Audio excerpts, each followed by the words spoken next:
Hello there. Okay, I thought we are going to go with echoes again. Hello, everybody. Hey, we got echoes. Good. Hello, hello. Hello. Hello, hello, Okay, there we go. hello, hello. Hello, hello, Okay. hello, hello, hello. We're so good. You got to hear us twice, huh? So, how you doing Every time. tonight? Welcome 4 times. back. We're back. You like We're that? back. Hey, got to talk with the hands. Hey, we're back, Ready for the and show. welcome to the Seekers Chronicles Paranormal Historians. We're on episode 33, guys. 33. Today's. Loving it. Loving So, it. Ooh, Lucky yeah, 33. master numbers. yeah. Today. All we need to know is Yeah. today. So, how's everybody doing out there? I hope we have people in the audience. Do we have anybody? Yes, Yes, Mary we Beth. do. And, We have a oh, bunch yeah, of we have a people. bunch of people. Hey, so I want to say hello to everybody. I have to go back. So, hello. Welcome back. We're here. We're, you know, remember what was the thing I came up with again? I forget. Uh, oh Where yeah, where history. street meets the paranormal. Hey, I came up with that. I can't remember it. Shit.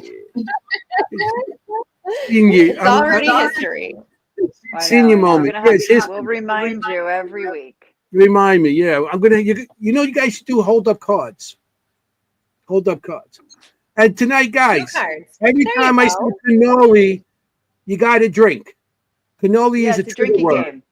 To drink again. Every Yep. time cannoli's brought up on the show, you guys gonna have to drink something. I don't know. So here, Yeah. agua. Got agua. I got Kim's got our vodka my right Red there, Bull. and yeah, you've But Vodka, got your yes, Red straight Bull. vodka. yeah, she got straight vodka there. So how was you guys' weekends? Kim, I know you probably worked. No? Yes, Aw. sir. Yes, but a happy holiday weekend. Yeah, I hope everybody had a great Yes. holiday Oh weekend. yes. Memorial Day. I Marking want to the official start of thank summer. all the veterans and Memorial Day is actually for the veterans that lost their lives, keeping our country free. So, thank you for your service and thank you for everything. My father was a veteran, so of the Korean War, and he came back, but Oh, not too in the head. So, I just want to thank everybody that served for our country, yeah. and thank you. So,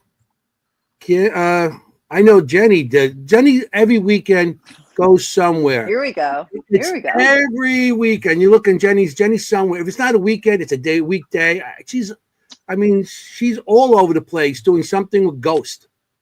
Yes, I She's am. You're right, and I You're like don't a ghost apologize for whisperer it. now. You're a ghost whisperer. Oh, so So where'd yeah, you I had go? an invite. First of all, it's my daughter's birthday today, so happy Oh, birthday, Julia! Happy birthday, happy Happy 20th Julia. birthday, birthday. Julia. Today is her actual birthday.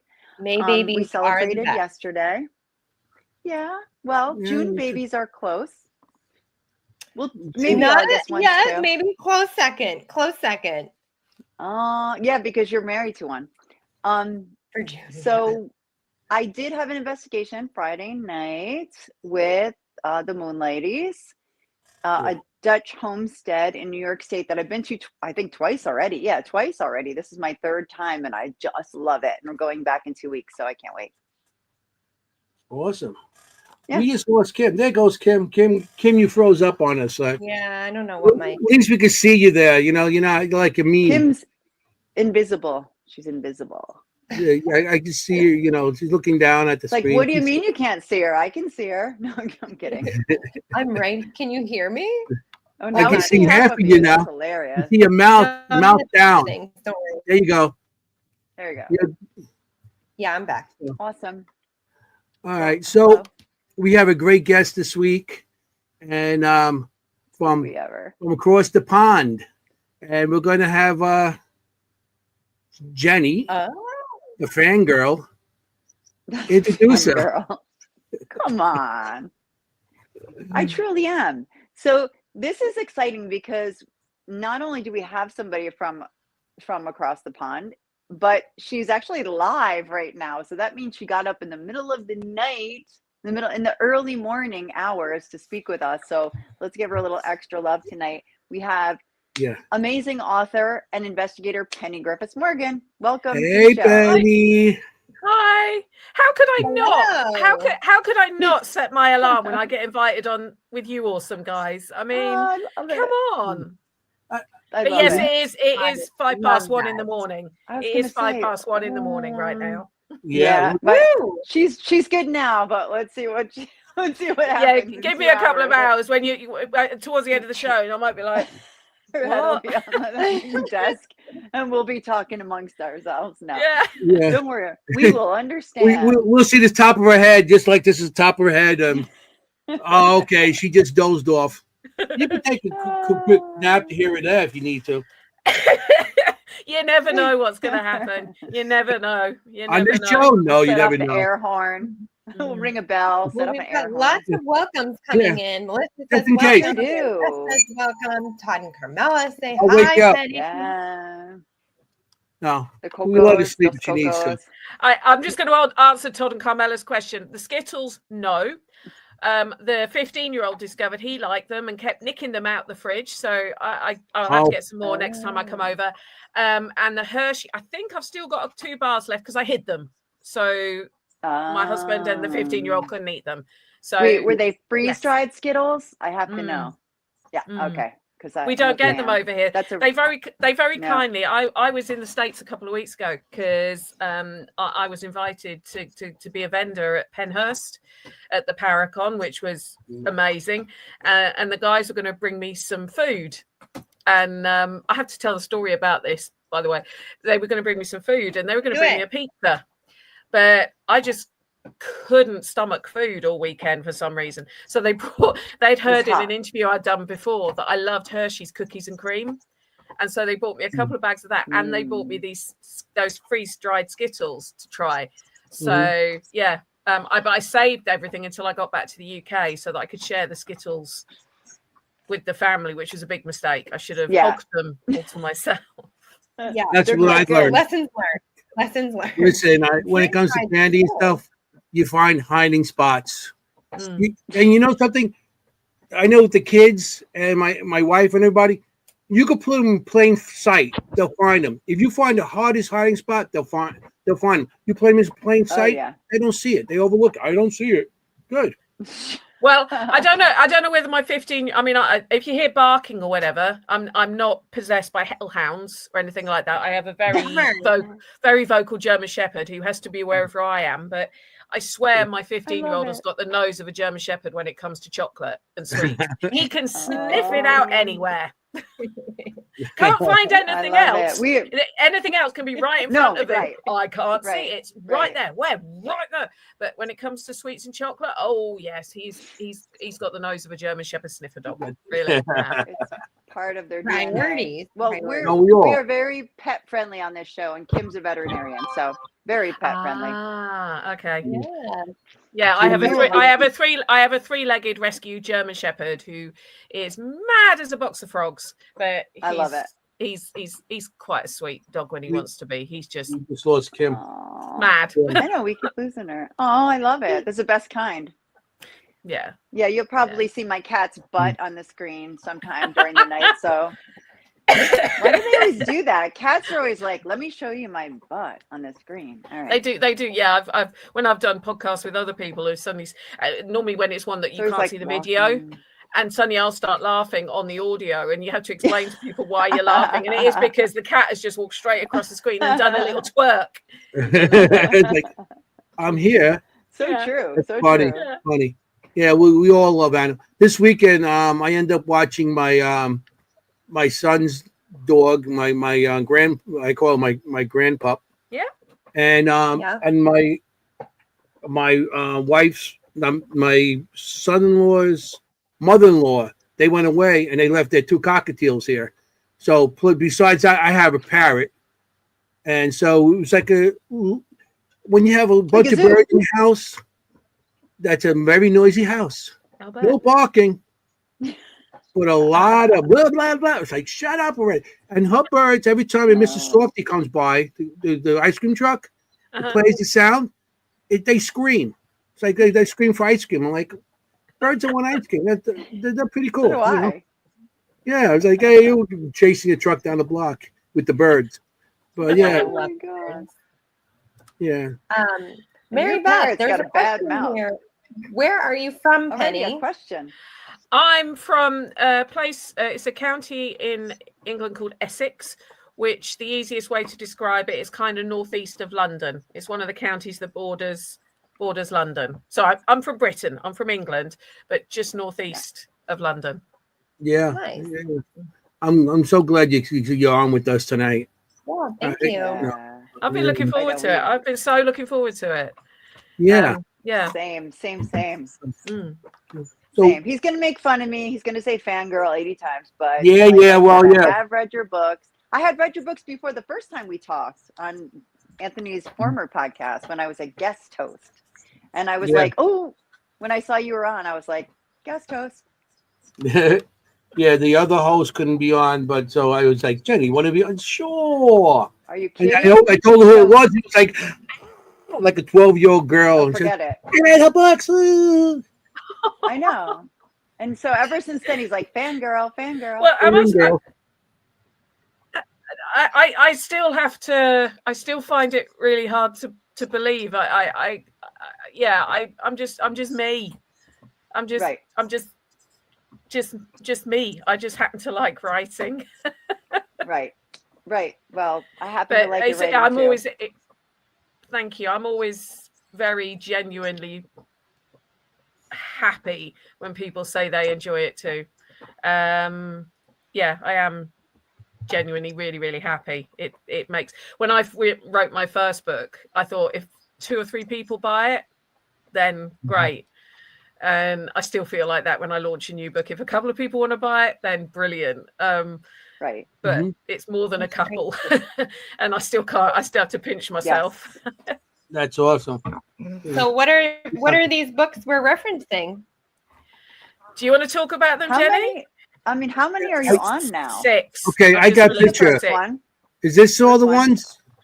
There's another one to add to that, the newest one, Becoming Peggy.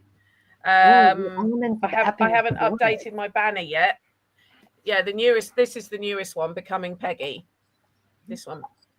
Okay. I read about it, but I don't have it yet. And well, it only came out about a month or so ago, and it's my newest one, and it's sort of semi-autobiographical, because one of the things I got asked a lot by people is, why can't we learn more about you? And I was like, and so my nickname, the guys who run Haunted Magazine in the UK, Paul and Andy, they nicknamed me Peggy because my initials are PG, and it kind of stuck. And I thought you can either fight them or you can join them.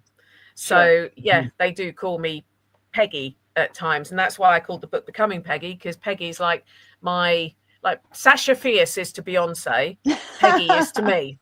And it's that one. So it kind of talks about where some like major life events, things where I grew up. So it's still a mixture of history and paranormal, like all my books are, but it's not. It's all stuff that's very, very personal to me. I mean, there's one of the most impactful events ever on my life. And this isn't meant to create sympathy from anyone. It's just the fact, was when I lost my sister when I was 22. Right. And so there's a chapter on that and some of the weird stuff that happened to me after that happened. And all I'll say for anyone who's not read it yet, there's a bit about a kamikaze mirror, which you I still can't explain it. When you read it, you'll get what I mean by that. So that's the most recent one. So yeah, I'm up to 6 now. What? Wow, that's amazing. When did you start writing? I wrote the first one in, I think it was 2018, My Haunted History. I've always wanted to write. Them out every year. Yeah, it was for a while. Yeah, this year will be the first time I've not looked. I had finished Peggy last year, but the chap who does my artwork, he had a major delay on getting it out, so it was delayed quite a bit. And I was sort of pushing them out roughly once every 12 months because I get very drawn into the research. I can just disappear. It's my it's my drug, if you like, the research. And that's actually what takes more time than the writing. It's the research. But yeah, it was the author Richard Estep, who is a friend of mine. I kept saying I want to write a book. We'll just do it then. And I was like, yeah, but I don't know where to start. I don't know. And that's why he did the forward for. He does the forward for because it. he's the one that pushed me to start. And to be honest, once I was finishing up my haunted history when I got the idea for a haunted experiment. So, and now I have a long list of ideas of books that I can gradually I am sort of sounding out my next one. So I am sounding out now number 7, what it's going to be about. Yeah, that's how it goes. Once you get the first one, keep on going. Yeah. I think for some people, other people sort of like, oh, I've done one now. Right. That's it. That's my list ticked. But no, it's for me, it's a bit like tattoos. I'm just going to keep going. Until I can go no more. So I totally know what you're talking about when you get lost in the history. It's one of the favorites. I don't even know why I like going into the history books and like going into the weeds and stuff. But it's like the small, like when you can put two things together and you can line up the story with what people are experiencing. I swear to God, there's nothing like it. So I remember one time I was in, I don't know, a historical center in, I think it was in Somerville. Anyway, one of those places, not Somerville County. I don't know, whatever, down there, somewhere down there. And I'm looking through this book, right? And it's typed up. So it's that old font from like 1960s, 1970s, maybe 1980s. And I'm just looking through, and I had just communicated, because I'm a medium, I'm communicating through with a Native American. And the Native American, this town, was telling me that there's caves there. And I was like, caves? I'm like, that's so weird. It's New Jersey. Like there's no caves in New Jersey, right? So literally, as I'm in this historical center, I'm turning the page and it says Indian caves, because that's what they called them back then, but Indian caves of Mountainville. And I literally jumped up in my seat, and everybody's like all in their research. And it was so exciting to me. So I totally know what you're talking about, Penny, when you're talking about like getting that information, which is there. You just have to put the time in and put the pieces together. Yeah. And you have to, I think you have to want to look for it. I know when I go to, if I'm doing something that's local, so I can use my local archives where I live. It's only about 2 miles up the road. So I mean, anyone who wants to do research, find where your local archives are. The amount of information that is stored in those places is mind blowing. But I'll like go at say 10 o'clock when it opens. And my husband will go, when will you be home? I'll be home in a couple of hours. It's 10 minutes up the road. No. and it gets like 4:30 and he's messaging me going, are you coming home? It's getting dark. And I won't even realize, I even though it's all glass front and everything, I'm so engrossed in what. And I have been there and done the thing when I found that key thing that just clicks everything together. And you can tell the people that used to doing that because they look and smile. The people who are there for just because they want to research family history and they don't do much research, they're like, but like the archivists, they'll know because I've talked to them before. They said when they see someone go, they know that they've found something that is vital to their I do genealogy. I did my genealogy. I've been doing it since '86, so I know when I used to have to go to the just in the city, the library in Manhattan, and the microfiches. And then Newburgh. I have different places. I couldn't wait. I joined Ancestry.com. That's when stuff started coming in faster because you couldn't. How many times you got to right down the road? For me, I got to go into the city. I got to go everywhere to get my stuff. So I'm like, so when I got Ancestry.com. And you're right, how you get involved. I'll start at night and start looking for stuff. And it'd be like the sun's coming up the next day. I'm like, oh, wow. You get so involved. And then you find out one piece of information. You're like, I understand that. Yeah. I'd like doing research also. I mean, And it then is amazing how much stuff is digital now as well. Oh, That, sure. that, you know, when the fact I can research US stuff without having to leave the UK, because so much of it's digitized. Same with like UK stuff. I don't have to go to the archives in like Manchester, which is up in the northwest.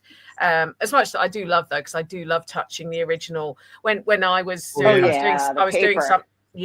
was doing something on our local workhouse in Chelmsford where I live, and fortunately a lot of their documentation, sort of, we took the 19th century here, it got destroyed, but they still got a few of the sort of books, and I'm touching these books. When I went to I was doing something on the Chelmsford witch trials for someone, so I went to our National Archives in London, and I am touching the trial scripts from the 1600s. I'm holding these documents in my hand, and you're just looking at it thinking, I mean, apart from that, the energy that was coming off them when I'm reading all these women's names, but just touching it thinking, this was written in the 1640s. That's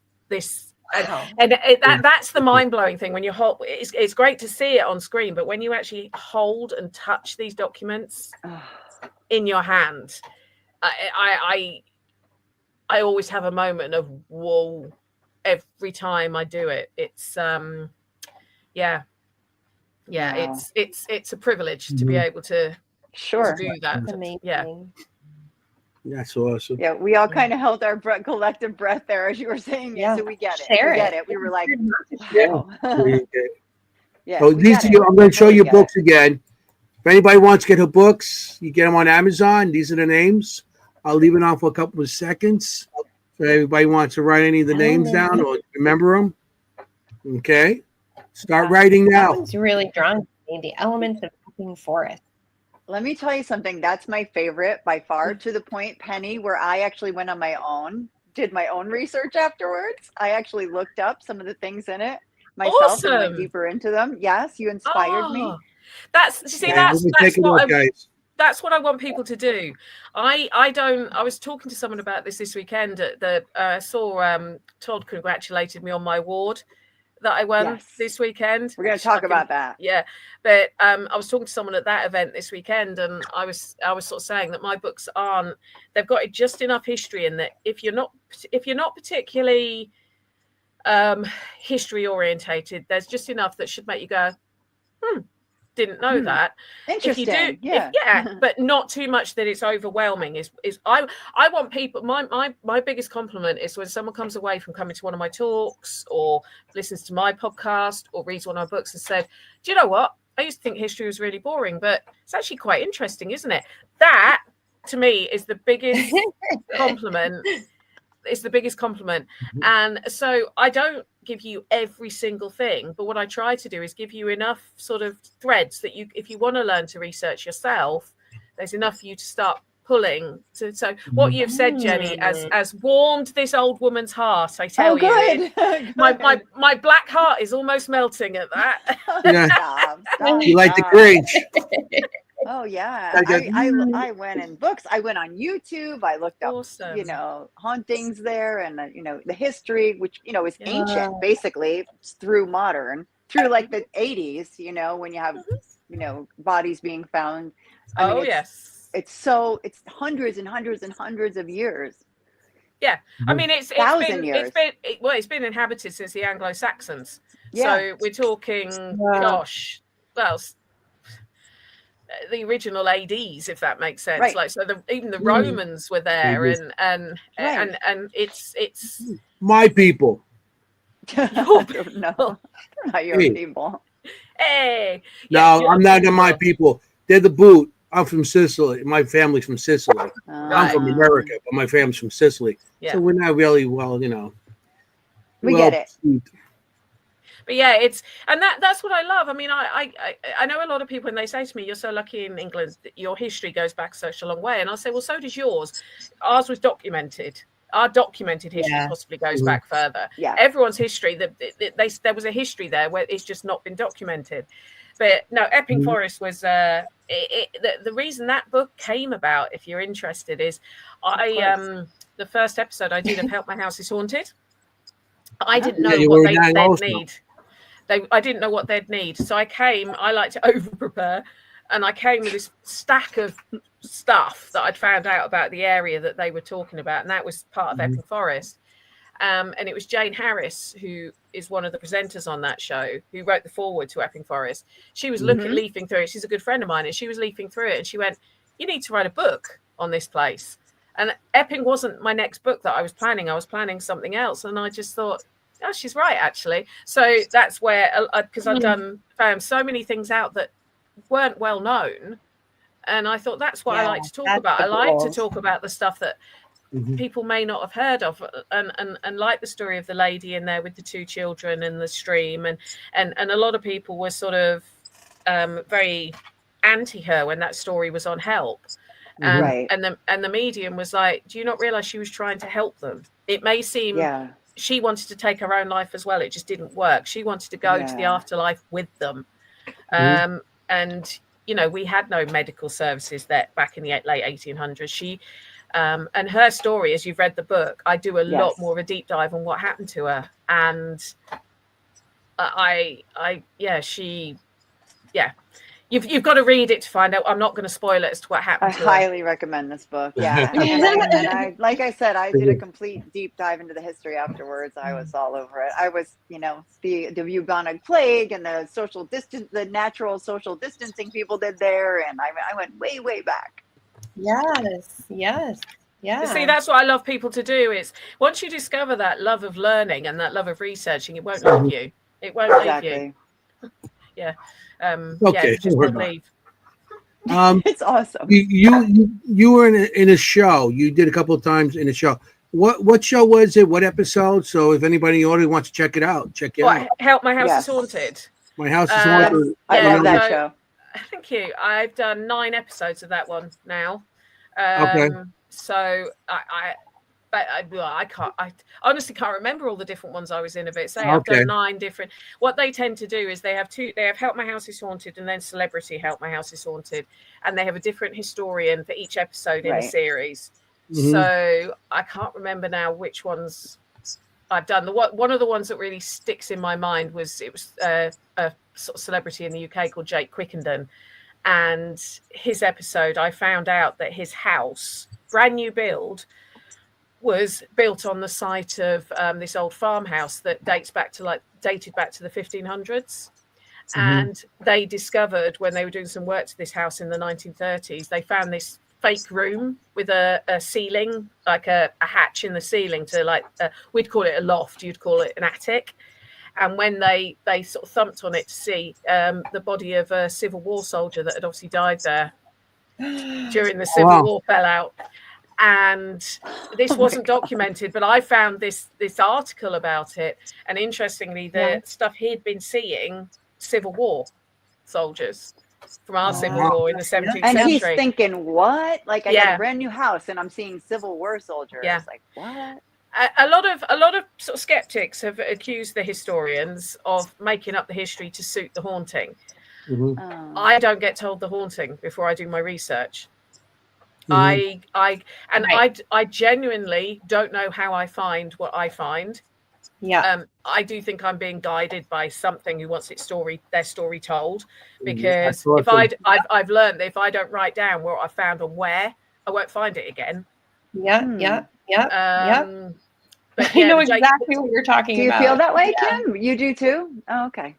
Yep. Yeah. I mean, I'm not a medium, I'm not a psychic, but I do sometimes wonder if whatever the spirit is, it's gone, yes, you're finally going to tell my story. Yes, exactly. This is where I need you to go. But no, I can say this. I know for me anyway, I can't comment on the other historians on the show, but I know for me, all I get told is the location. And also if there's anything specific they'd like me to look into, like, you know, is there an era they think they want me to look into? Because otherwise it's like, big pond, small pond, small stone. But yeah, so the Jake Quickenden one is one that I really remember. And the first one I did, I've done a couple now that are based in Epping Forest. But the first one I did when I found those two, the mum who drowned her 2 little girls, the one with the lady we were talking about that I talk about in the book, when I found her story, and it fitted. And they actually, I think they had one of the girls' names come through on a device in Oh, the house, that made me go cold. yeah. That did make me go cold. But it's but yeah, Help My House is Haunted. It's and Celebrity Help My House is Haunted is one of the shows that, and you can normally just Google it, which episodes I'm in. It's quite funny actually. Somebody who I made friends with, she was one of my stall neighbours the other weekend at Penhurst. She doesn't watch stuff like this, Wendy, and she sent me a message saying that she decided to Google it to because she missed me and she wanted to hear my voice, and she found one of the episodes I was in, and she's sitting there watching it, and her partner comes out and he goes, "What are you watching this for? You don't watch stuff like that." And then suddenly he sees me and goes, It's Penny, it's Penny. She goes, "I told you." So awesome. good. That is Yeah. awesome. I catch it on Haunt TV here. We have it on. There's a network called Haunt TV, and they show a lot of Celebrity Help My House is Haunted on it. Yeah, I think there's a couple. I've still got a couple of episodes that I filmed that haven't gone out on Discovery yet. So there's still a few more. I mean, I filmed one earlier this year that I haven't had. Actually, no, there's also one did the one I filmed last year go out yet? I can't remember that. But yeah, I've done. I think it's nine episodes now. I've done a history bit on. So yeah, so check them it's out good on fun. Discovery. Good fun. Really cool. Discovery. I've always wondered how I could monetize my researching ability, but so now you're inspiring me, Penny. She's right now, I just have She's gonna forget all about us. Of the history I found, but I love researching, and it's the strangest thing. Yeah, I mean, I would do that even in my studies, but I completely understand. I don't know why we enjoy it so much. Like the mediumship, I'm like, yeah. But like when you can find, I swear, it's just the best. And it's so interesting because I've been to Europe twice now. I've only been to Europe. I've never been to England or Britain, but I've been to Portugal and I've been to Spain, Barcelona, and, living in America and reading land and reading the areas, it is different. The amount of energy and the amount of information that's readable here in America, it's much cleaner, it's much shorter. But like when you go to Europe and you're walking down those streets, I mean, it is just hundreds and hundreds and hundreds of years. It's incredible. So I understand why you're like, yeah, I kind of need an error. Like, where am I looking here? Like, am I looking into Stonehenge, or like, am I looking into the last? Yeah, I mean, normally they will sort of say to me roughly what time period they think I need to be in. Sometimes it's just like, just tell us what you're finding straight away. But it's something that, I mean, I think we're so used to it in the UK but even when I like Greece and the Greek islands, they're one of my favorite places to go. Their history is even older than ours. And it's like when friends in America say, yeah, this is a really old house. It was built in 1901. And I'm like, hold my drink. And then I go to the Greece and I say, yeah, this building's really old. It was built in 1322. And they're literally like, hold this ouzo. It's kind of exactly. It's all fascinating though. And it isn't a competition. Well, it isn't a competition. Yeah. But we're still a baby state. No. We're still like, baby in the United States, we'd only go back a couple hundred years where you guys are, even though we do have history before that, like you said, a lot of undocumented history that we do have that they're coming across every day, like Vikings and stuff like that. So, I mean, in Americas, the density of it is different. It's just the depth is just different. One of my all-time thing is going to England or anywhere, England, Scotland, or Ireland, and going to a castle. That'd be my ultimate thing. We have a few of those. Yes. Castle. I would love to be in a castle. Can I just say, I've just seen in the comments people saying pray for Liverpool. What's happened in Liverpool has shocked everyone. I can say as a Brit who lives in the UK, I mean, I don't know if you knew what had happened. Yes, Anthony, but Liverpool, there's a football club, soccer, and somebody basically decided to drive into a crowd of people who were happy and just plowed through them, and they're not telling us. There's no reason for it. He's been arrested. He was a 53-year-old white male, they're telling us, and he's been arrested for sort of dangerous driving, attempted murder, and drugs. But there's some of the pictures you're seeing, like of a child stroller caught under the car, things like that. At the moment, I don't believe anyone's died from it, but it was a moment that everyone should have been jubilant because their football team, soccer team had won. And you've got some maniac, for a reason known only to him, decides to drive into the crowd. And it's I was just saying the pray for Liverpool. I presume that's what people are talking about. It's rendered quite a lot of us. I'm not a soccer fan. I'm a rugby girl, but it's like it's quite up there in the news over here. Yeah, I haven't been watching much TV. I've been babysitting the last couple of days. I've been watching Mrs. Rachel and all these kiddie shows. Miss Rachel. Yeah, my mind is like Google Gaga right now. That's good. Ours was Peppa Pig back in the Peppa day. Pig. Yeah. That's before my time. Sorry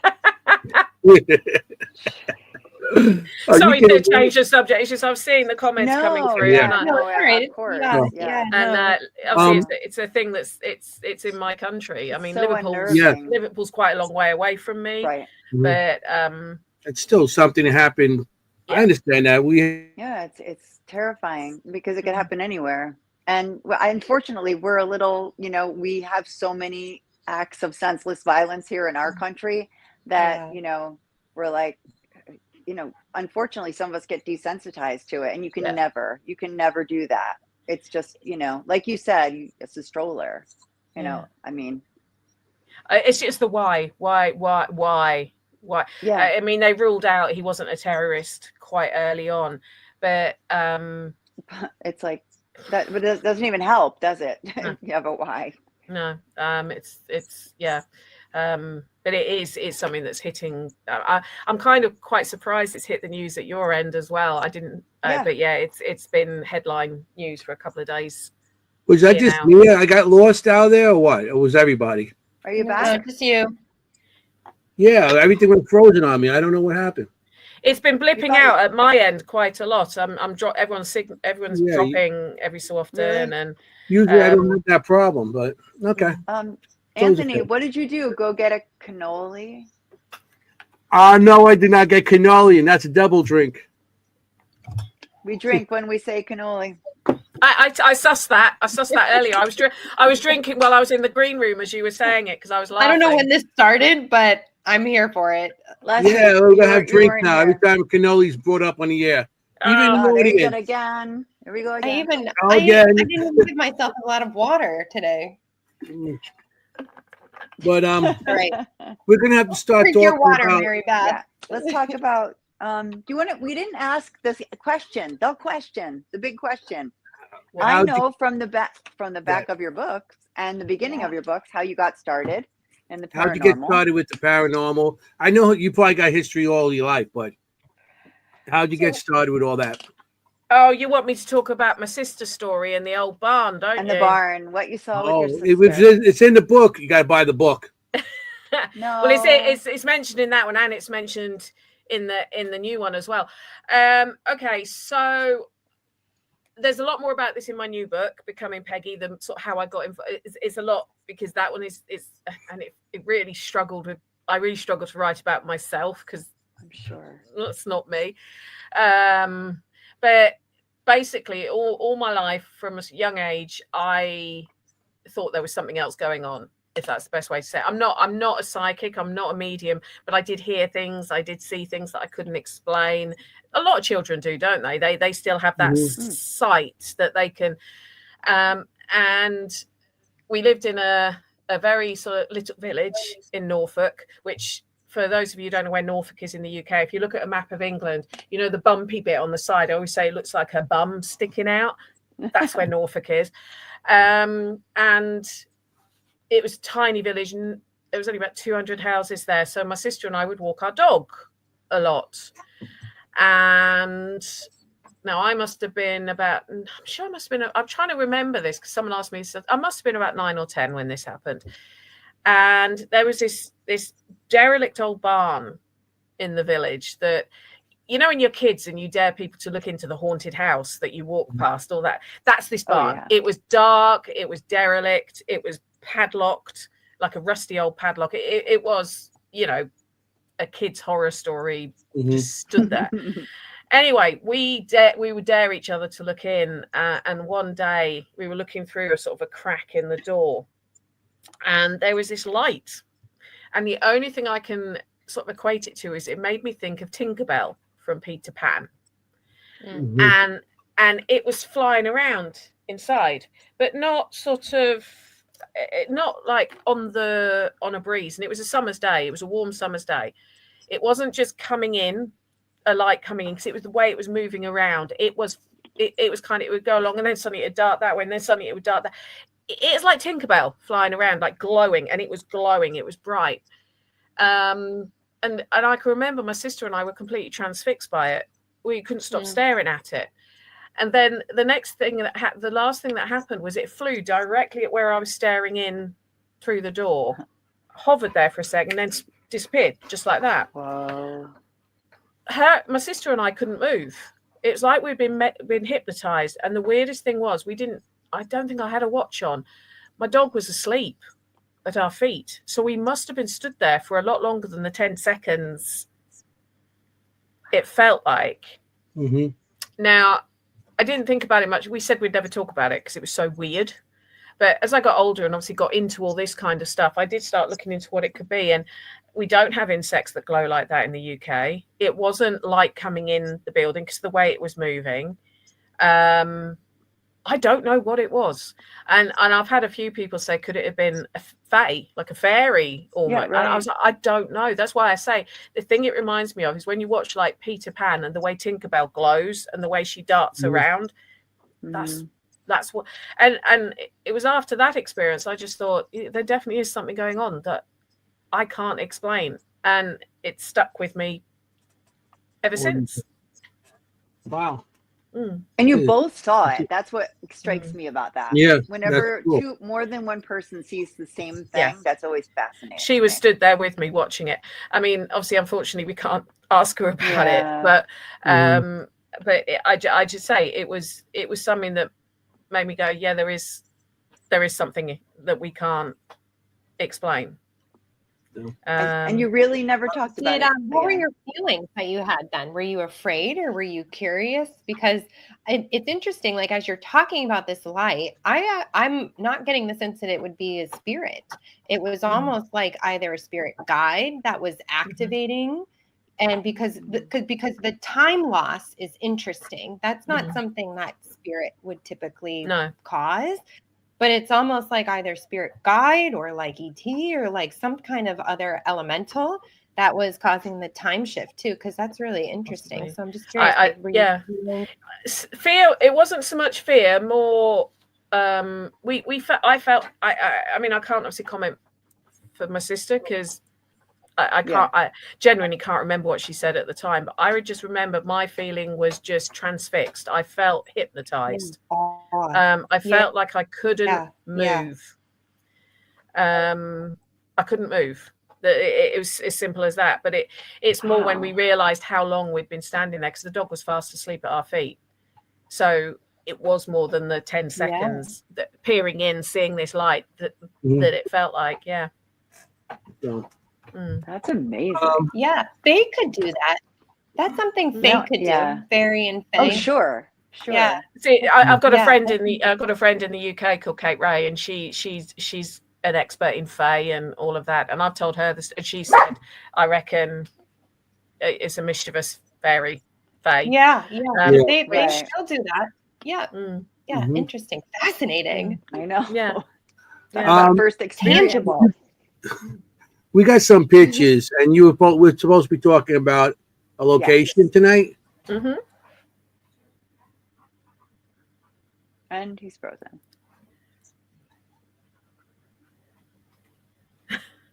Anthony. I presume show us the puppy is someone wants to see my dog. Is that what show us the Yes. puppy means? Okay. Yes. Come here, you. Let me see if I can get the camera down. There you go. Oh, Can he's you so see it? big. Yeah. Look at That's that Loki. big boy. That's Aw, Loki. Loki. Good name. Yeah, he Love fits German his name. He Shepherds. is the god of mischief. Yeah. Even only Oh, with yeah, 3 for legs. sure. Wow. I love it. He's a There big you love go. it. boy. That's There say he is obviously he's a big dog. He is a German Shepherd, male German Shepherd. But one of my neighbours has got a Shepherd as well, who I reckon is part giraffe. He's huge. Oh, yeah. He makes mine look small. Thank you, Bobby. But yeah, he's a very he's a typical shepherd. He's a Velcro dog. He has to be near me. Yeah. Hi, Greg. It's my friend Greg. He has to be near me at all times, basically. Yeah. Yeah, that sounds about right. Yeah. I You have want a to go to blind the cat like that. You want to go to the toilet on your own? No, I'm coming in No. with you because Yep. someone might come and kidnap you whilst you're in the toilet, Mum. I've got Thank to go goodness. with you. I got to protect you. Or kidnap him. Yeah. Well, Same. I think he'd wear them out. Well, quite the shepherds. quickly. I always tell the shepherds when I vaccinate them or I have to do anything to the shepherds, I always tell them you got to be a brave shepherd today. Okay, you got to be a brave Aw. shepherd to get your vaccines today. You got to be brave. He's never had to be muzzled. Because of his we were waiting for you to come back, Anthony. That's why we're chatting. Because of his missing part of his back leg. My internet keeps on going out. He was really funny about people touching his back leg where he's missing, because we don't know what happened to it. He was found as a 3-week-old puppy in Bosnia already with it. Aw. He's kind of missing it from his ankle Right. down, if that makes sense. Mhm. But because I knew as he gets Yeah, older, the yeah. chances are his hips are going to have to be checked and everything. I've desensitized him to being touched there, so he Smart. doesn't because when we first got him, he would go, you touch him, and now he knows if mum or dad is there, he's not going to get hurt. He's fine. Right. So Yeah. he's never had to be muzzled yet in the vets, which Yeah. he Great. actually likes his vet. Sweet.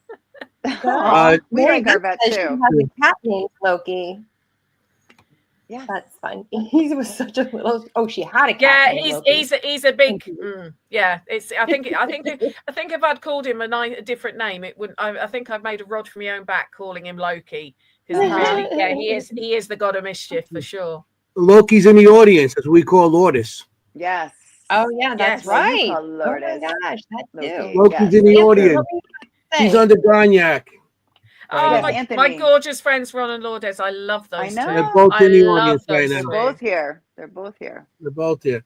And they're making fun of me because I keep on freezing up, the two of them. So, okay, let's get this in because we're going to be running out of time. I want to make sure Yes. we finish all this so you could get to bed. Yes. Exactly. Okay. Before she falls asleep. Okay. I'm doing okay. I'm doing it. I'm still awake. No, I'm you're still doing awake. great. You look great. We might. I'm on my 3rd Red Bull, so I'm doing pretty good right now. I'm going to throw an aerial shot out if you want to talk about this place. Do you want me to talk? Uh-huh. Okay. Yeah. Yes. I don't know So, anything yeah. here. This is that from the your place? first book. Yeah. So what? I don't know how much information you want me to give on it. Whatever you want. As much as you like. Yeah. Whatever we'd you love want. To hear about Oh, it. so you do want me to tell you what it is and why I like it and everything else? Yes. Everything. Yep. That's what we do here. Okay, Adam, it's nearly 2 a.m. in the morning here, just to let you know. So Adam's just said, what is it 1 a.m.? It's what, 1 a.m.? No, it's nearly 2 a.m. Nearly. Okay, so this is a one of my history specialities is the workhouse, the Victoria.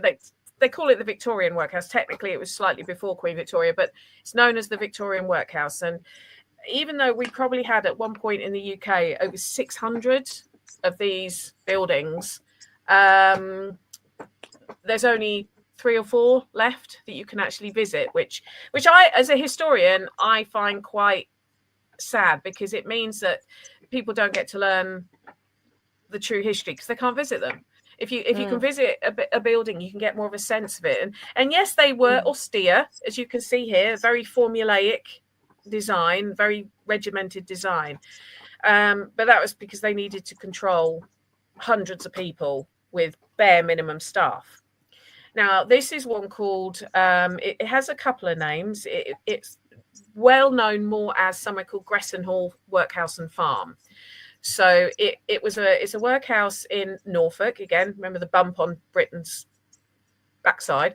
And it's part of the area called the Mitford and Launditch Poor Union, because when the workhouse movement was formed, one of the differences was, whereas before 1834, you had what they call parish workhouses. So you'd have the parish of whatever, it was their responsibility to look after their poor. So you might have one parish workhouse had 3 people in it, another one might have 500, depending on the size of the parish.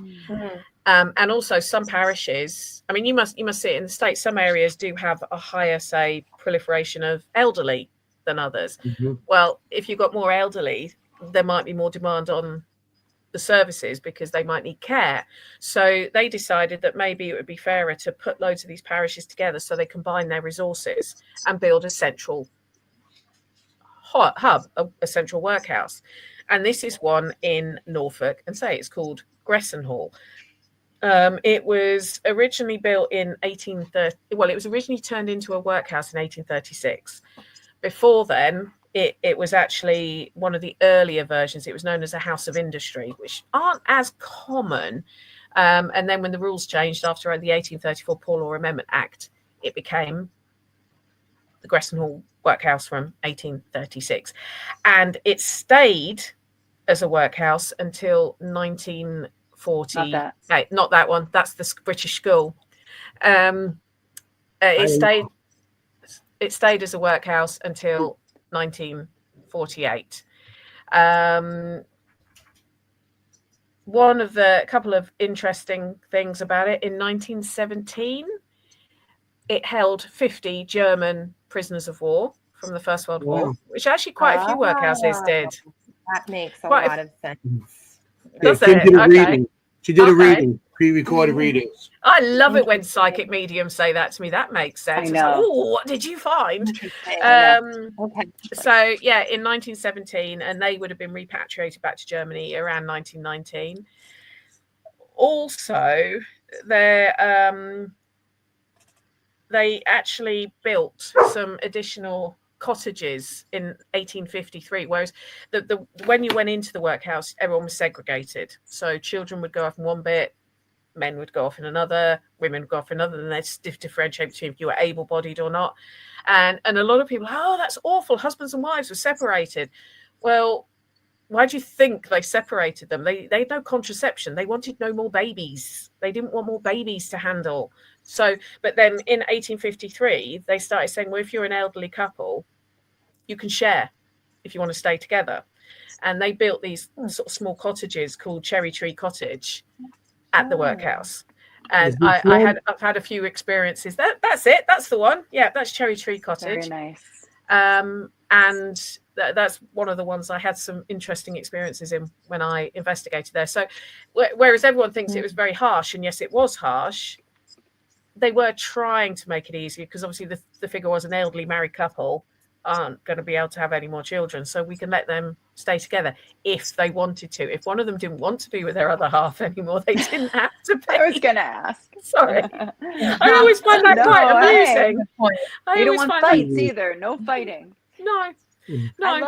I love that you bring this up about the workhouse, because I just recently went to Trans-Allegheny Lunatic Asylum for the first time. And one of the things the guide said was, try to understand, some people did get better.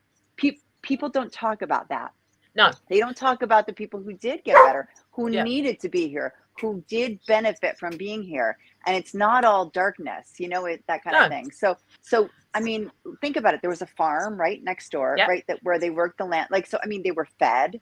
These are very, very poor people. So it's not all, we have this awful view of it. But I love that you bring that up in your book. I mean, it's not something I particularly want to have to use myself, because I like my independence. But, there's an awful lot of people, oh, it's awful, they were thrown into. No, you were never thrown into the workhouse. You had to be admitted. And, it's it's very well saying, well, couldn't they have just given them money so they could stay outside? Well, they used to do that, and they couldn't afford to do it anymore because, you know, they it's not like they had computer systems to regulate who got what, you know. And yes, the diet wasn't great, but then again, it was designed to be. They didn't want people wanting to go in there. They didn't want you couldn't. Right. You didn't want to go in there. It was your last resort. And so that's why they made it as unpalatable as possible. It's also why they created such a stigma about the workhouse, because if you create a stigma about something, a lot of people go, oh no, I'm not going to do that, I'm going to do that. So it is the ultimate, you're kind of forced in. I mean, I have my own personal family story about the workhouse, which you've probably read, Jenny, that I think it was my great-grandmother on my father's side. Her husband died they were in their 30s. He was a foreman in a steel mill up in the northeast of the UK, and he died unexpectedly. They, at the time, in sort of 1920 something, they didn't really know what it was, but looking at it now, I would say it was fibrosis, because he worked with steel. I think it was, you know, like a lung cancer from that. But and she was given 48 hours to get out of the tied cottage that was part of his job. 48 hours with 3 children under 6. Wow. Her mum lived in a 2-room built apartment. She was like, I can't have all 4 of you living here. And so she decided that she was very good at sewing. And so she went to what would have been the poor union and asked for a loan to buy a sewing machine so she could make money whilst the kids were there, because she couldn't go out to work. She had 3 children under the age of 6. And they said no. They said, your only option is the workhouse or nothing. They wouldn't give her this out relief. She basically was like, well, no, I'm not doing it. And so found herself a job as a housekeeper for a gentleman who said she could live in his house with her 3 children. And they ended up getting married. But the point was, That's like a Jane Austen novel. Isn't it just? Isn't it just? And it's a true story. The good one. But she, you know, the point I make is that when people think you're forced, well, she didn't want to go into the workhouse. She had to find another way of doing something. I don't know. Everyone was that fortunate, but it just shows that it wasn't. They basically made it as bad as possible, so that you would look at every single avenue first. You wouldn't just use it as a crutch, I suppose. But yeah, the food. So, I mean, when people look at the diet, and there was a mandatory diet set for people in the workhouse, that it was set from like government, so that they knew that this was all stuff that evolved, because there were scandals to do with workhouses. There was a big one called the Andover scandal, where the master of the workhouse there was stealing. You would get given the correct allocation of food for how many inmates you had. He was stealing it, selling it. So some of the inmates were starving, and they were basically peeling rotten marrow off bones that they were crushing, because they were so hungry. They would eat potato peelings because they were so hungry. And it was this nasty piece of work, master. So they did start to sort of, they learned their lessons over the years of how to make it a bit fairer. Some of the inner city workhouses were not great, but then again, a lot of inner city can be like that. But some of them, they stop these people starving or freezing to death at the end of the day. I mean, when you've got someone who, you know, that in Norfolk, there are tales of people just living in the hedgerows when they had no work, because they were too scared to get admitted to the workhouse. Which is I think is really, really sad. I mean, I understand making it hard so that people didn't think it was an easy option. It wasn't a hotel, far from it. No. But I just think I think we don't hear enough about the people. There is a common misconception that the only way you ever left a workhouse is in a box. Are you dead? Wow, that's not true. I've looked at the logs. I mean, I've not looked at every workhouse in the whole of the UK. There were 600 of them, but I've looked at the one for Chelmsford where I live, and I can't remember what percentage it was, but I'd say the percentage of people who left because they were in a box, 20%. For the 3 years I looked at. you could discharge yourself at any time. You could ask to leave at any time. It's not a prison. Exactly. It wasn't a prison. And actually, the only reason it took people 2 hours to leave on average was because their possessions were stored off site. And it took them that, obviously, we didn't have cars then. So they'd have to send a horse and cart to get their possessions and bring them back. Mhm. And you could leave. There was no, the only rule was if you came in as a family, you had to leave as a family. A bloke couldn't just leave his wife and kids at the workhouse fair. and Yeah, bloke. I like that. Bloke. Otherwise, it would happen. so Probably bloke, a lot. man, husband, Bloke. father, well, Bloke. yeah, Yep. geezer, dude, geezer. Somebody, bloke, tomato. Dude. Tomato. Kim, why don't you play what Yes. she you know before you went ooh, so you guys so she I could would go love to. ooh. Well, Please do. Well, come we up don't with tell our Kim readings. anything. I sent her a couple. To be I fair. sent her 2 of your pictures, and she did a reading Right. on it. But we don't tell her anything, just like you don't get told anything Yeah, for she that didn't show. know you Like from the nothing. UK until She today. doesn't know the guest. She doesn't know the location. She No, doesn't know anything. And then This is what I love, is because what you're telling me makes so much sense of what I was Cool. seeing. Brilliant. So this is let's hopefully do it. hopefully more of this will make sense to you too, and you can help. Okay. Okay, we have another location for our guests this week and for our viewers. I was given 2 photos, 2 black and white photos. This looks like the front of a brick or stone building. And as I tap into this location, something here about a royal guard. Either there are officers on guard here, or this would be a place of a police station. I'm also, gosh, this is quite a depressing, isolated place. But I'm seeing people isolated in rooms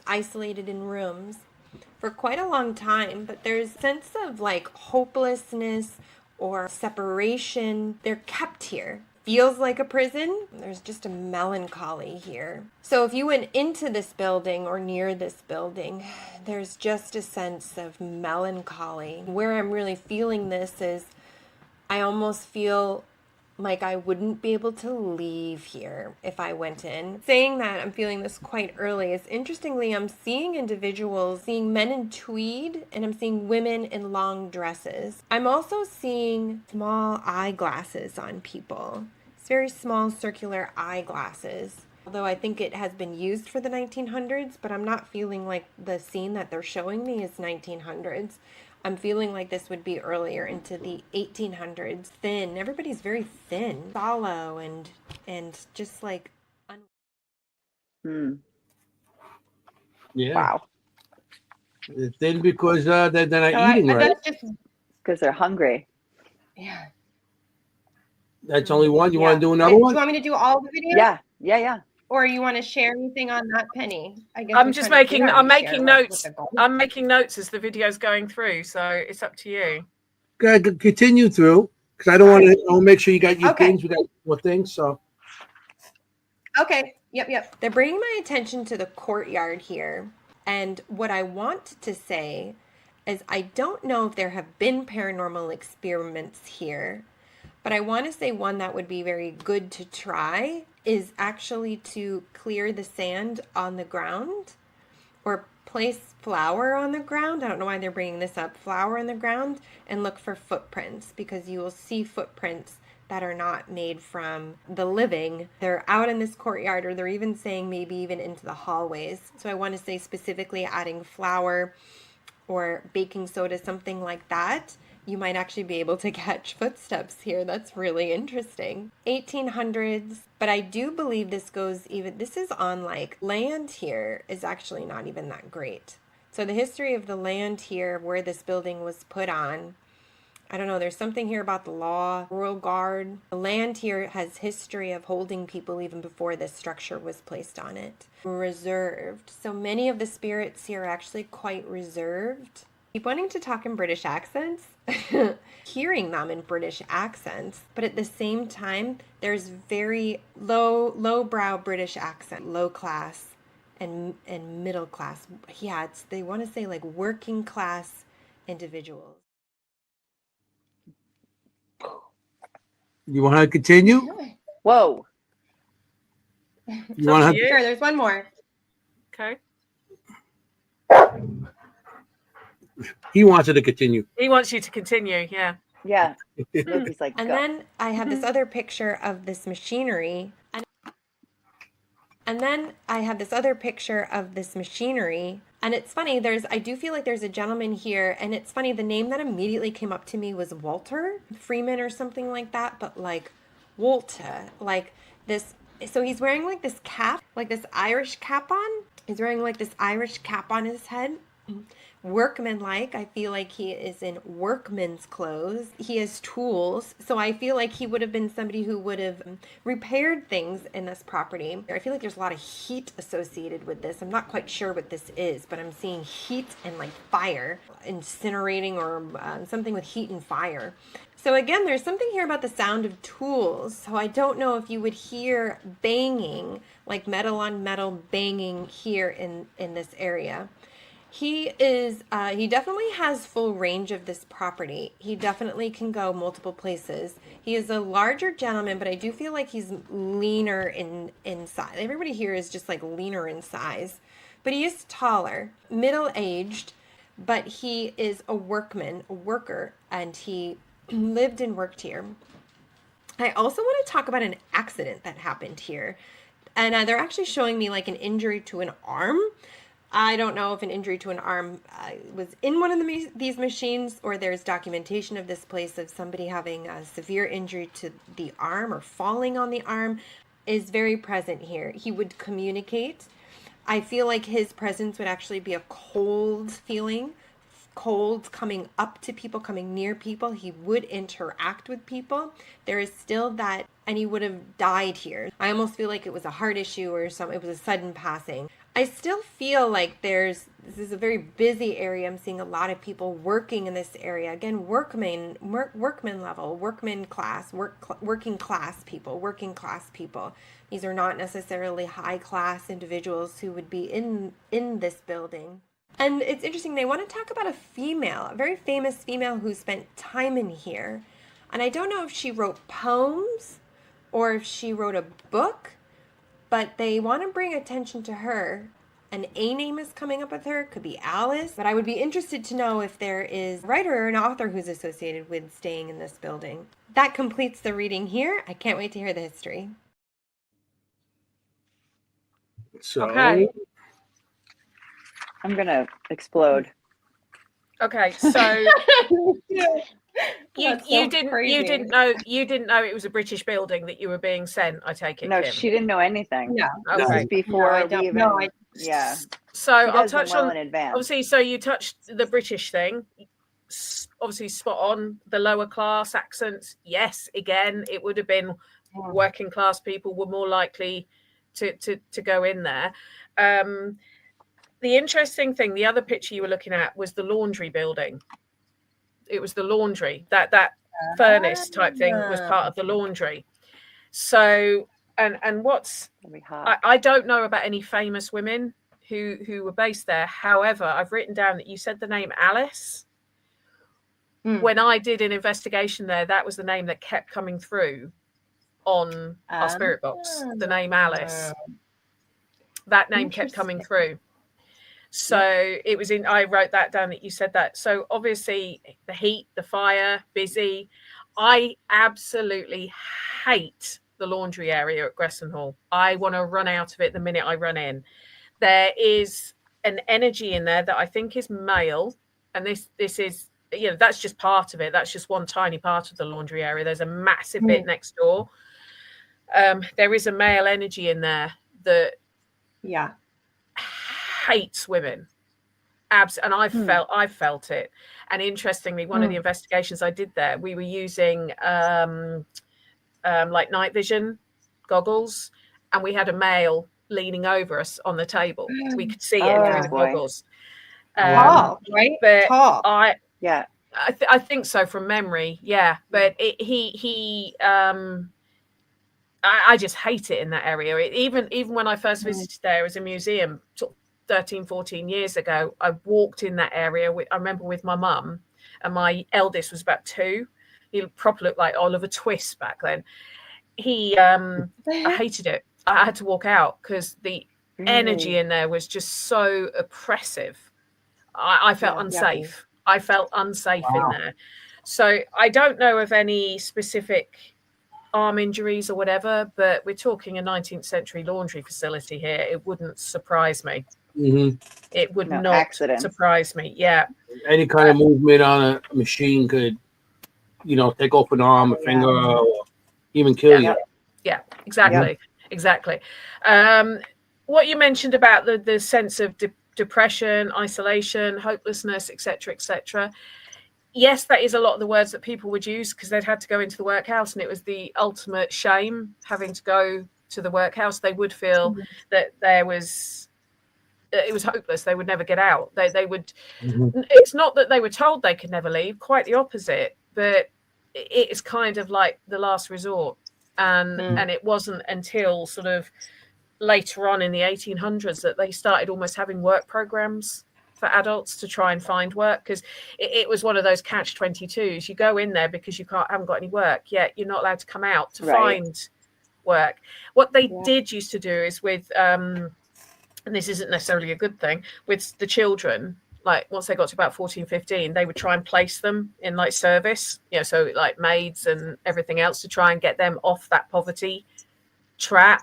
But for a lot of adults, it probably did feel they were never going to leave. They would never, and it would be down to a family member to say, "I found you a job," for them probably to have the money to then leave to set themselves up. So for a lot of people, yes, they would have felt, and they were separated from each other. As I said earlier, they were put into separate blocks for control. That is why it was to control them. The outfits you have seen, yes, they had a uniform. They would have what they call workhouse clothes. Now, I don't think the men wore tweed because tweed would have been quite expensive, but it was kind of a very rough kind of fabric. They would wear that was wool. It was to be very long wearing, because obviously when you left the workhouse, you gave your uniform back so it could be cleaned for the next person. And again, this sounds quite barbaric that they made them wear a uniform, but most of them came in, their clothes were falling off their backs because they were so, they came in barefoot with clothes that, for some people, it was the only time they actually had clothes, so they did have a uniform, and the women did wear sort of like ankle length dresses with a pinafore to keep their clothes clean. They were working. So yeah, a lot of that makes an awful lot of sense. The courtyard thing and the flower and the footprint, I've never tried that because it's a museum and they'd probably be a bit funny about it. Oops, I spilled my flower. Oh, sorry. However, let me tell you one of the things that happened to me in Cherry Tree Cottage, the bit where the elderly people were put.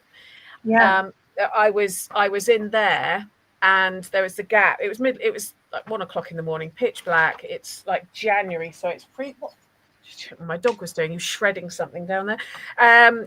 Gap under the stairs, and I saw 2 feet walk past the bottom of the door outside, and I opened the door and there's no one there. And you heard footsteps. Sorry? You heard the footsteps. Yeah, and I saw the movement of the legs, and there's no one there. But it was the fact you mentioned about footprints. I saw 2 feet, the shadows of 2 legs walk past the end, the bottom of the door. Well, then if you could put the flower there. Oh my gosh. Maybe. Like I said, I'd have to make sure I took a dustpan and brush for me to clean it up afterwards, because I don't think the museum would like it very much. But yeah, so that was something that made me think when you said about I've saw 2. It's the shadows of 2 legs walk past. That's crazy. So you bring a dust bus with you. You bring a dust bus, so you could take up the thing. Then you could catch ghosts. You never know. Yeah, full on Ghostbusters, John. Yeah, that's all. There you go. One of the Ghostbusters thing then. Just make sure the streams don't cross. Like paper, just like plain paper, maybe, or something like that. I don't know. I don't know. Yeah, I'd have to have a think about it. It's one of those locations I love, but it's incredibly expensive to go to, so I don't get to investigate there as much as I would like. I mean, they do charge an awful lot, but yeah. So I have seen the legs walking past. Nice. crazy. I got pictures of Amazing. boys here. I don't know if it's from, Wait. I want to see if the uniforms. Let's Yes. see if this is what you're talking about. Oh, yes. These are children. But they went to school, right, Penny? Like They did. went to school. They did, yeah. I mean, this is something that people forget about the workhouse, that education in the UK didn't become mandatory and even free until about the late 1880s, 1890s. These are young Right. boys. These are young boys, yeah. But part of the Poor Law Amendment Act of 1834, which kind of set up the Victorian workhouse, was that all children between the ages of 5 and 15 had to have up to 3 hours schooling a day. Okay. So the logic being, obviously, if they can read and write, they can find a better job. Yeah. Right. Yeah. And the one kid in there, you can see he's on a crutch. They're all the way to the left. He's on a crutch. Yeah. Yes. Oh yeah. Good eye, Anthony. Yeah. Yeah. I'm a paranormal investigator. I got to see Anthony. these things. Yeah. You are. And he's the You only see one that's stuff. smiling. Yeah. Yep. But that's the other thing about the workhouse that a lot of people don't realize. It wasn't just for people who were poor. It was for people that didn't fit anywhere else. Mhm. So you mentioned Tala earlier, Trans-Allegheny. Yes. A lot Same of idea. people. Yeah, a lot of people who had mental health. That's the British School Museum. That's That's different. the But school. that's Not yet. paranormal. That's Paranormal Playtime. That's that one. Right there. That one. Paranormal playtime. That's what paranormal there was- playtime, people. Yeah, There's that's one other thing, though, that Kim said, Penny, that struck me. In your book, you talked about the bang in the laundry. She said something about a loud Oh, noise, didn't yes. Yeah, like metal on Yeah. metal, or yeah. Yes. Thing. Well, I mean, it would have been loud in there. It would. I mean, you can imagine all the machines going Right. and everything else. Mhm. But yeah, when I was investigating them, a couple of us were sitting on this really solid oak table, and I mean, I'm talking solid. Like, I'm pretty strong. I couldn't even shove it. It's that solid. And there was a bang on it that we felt that reverberated through us as we were sat on it. I Wow. remember this in the book And so well. we don't know what it was. We couldn't recreate it. We tried like thumping the table ourselves, kicking it, dropping something on it, but it was so loud it made the table like shudder. We thought maybe we were too heavy and we'd broken it. So we were even checking we hadn't cracked it. No damage to the table. But yeah, so it's we don't know. I think there was 3 of us, and we all felt, because we were watching them do like a shake. Well, it wasn't just a shake; it was like this boom on the table, like Boom. the table went, reverberated, and because we were sat on it, we felt it reverberate. Wow. It was almost like someone had picked it and dropped it, but they hadn't. And we tried lifting it, we tried pushing it, we tried recreating it, couldn't do it. And it was after then that we saw the man through the night vision goggles leaning over the table where people were doing, I can't remember what they were doing. I think they were doing glass work. I can't remember now off the top of my head. But yeah, it was, but the noise in there would have been.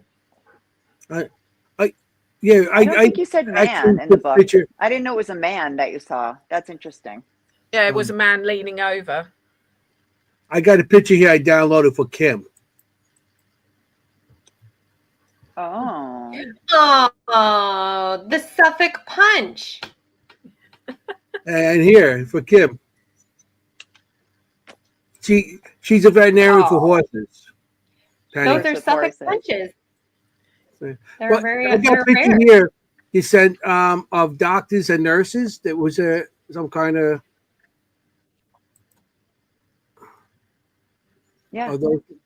anything Well, like that. there would have been an infirmary there. I think the infirmary was one of the reasons people also went to the workhouse was, I mean, obviously we have free healthcare in the UK, the NHS, the National Health Service, but that didn't come about until after the end of the Second World War in around 1948.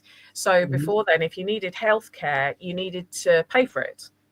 And obviously, if you're poor and you can hardly afford to feed your family, you're not going to be able to afford to pay for healthcare. And that was actually something else that the workhouse offered. It offered people a form of healthcare. Now, it was pretty rudimentary until about the 1860s. In fact, they had paupers from the workhouse working as nurses, and their payment was alcohol. So you can imagine the kind of nursing they were giving. And the doctor who would be responsible would be a medical officer who was basically as cheap as they could get. But it was still a form of care. And what I was saying about people got dumped in the workhouse. If you had a mental health problem that wasn't severe enough to go into an actual mental health hospital, you lived in the workhouse. If you had dementia, you were put into the workhouse. If you were a single mum who couldn't survive, you were put into the workhouse. It was kind of it really was a melting pot of everyone that society couldn't handle. They discarding of them. We want no bother with them. We throw them there. That's it. Yeah. I mean, some of the stories you read, though, especially when you get someone who maybe had, additional needs, learning difficulties, the other inmates would look after them. They would care for them. They would take them on. It was like a mini family for some people. Some of the accounts I've read, but a lot. I'd say pretty much everything you've said, Kim, makes sense to me. I would say the one thing they really kept saying to me was workmen. These were working people. Like that's all they kept saying to me. And I was like, okay. But so that's so interesting that you guys call them workhouses, because we call them poorhouses here. Yeah. And there was a poorhouse actually in my own town that I did research on, because there's a reservoir here, and they chose to go over the poorhouse. Out of all the places to put the reservoir, they chose to get rid of the poorhouse, displace those people. And there's actually graves underneath the reservoir that nobody talks about, nobody knows. But I was able to figure that out and bring that to light. So thanks, Penny, for, same thing, bringing light to a group in society that may not have had their voice really told, especially in the history books where they kind of like, wash over all of it or discolor it, or, so that's great. Thank you for bringing more. Yeah. No, you're welcome. I think the thing is, I mean, the problem is an awful lot of people that were in the workhouse were illiterate. So they couldn't actually tell you what their story was. And people tend to get a view of what the workhouse was like because of books like Oliver Twist. But if you actually look into what Dickens is talking about in there, he's actually mixing and matching the two worst aspects of the Victorian workhouse and what was the parish workhouse. And I'm sure that there was abuse in them. Any institution, even now, I mean, you look at schools, modern day schools, kids still get beaten, they still get bullied. It's a problem when you have a lot of people in a small area. It's unfortunately it's gonna, I'm not saying it's right, but you can also find lots of articles where they're trying to stop that in the workhouse. They were trying to make it run as smoothly as possible. Once it was found, I'm not condoning saying we should bring them back. That's right. But it's when you need to look at them with what the history of the time was. So when people go, oh my God, they were in the summer, they were expected to start work at 7 o'clock in the morning. They would have done if they were on the outside.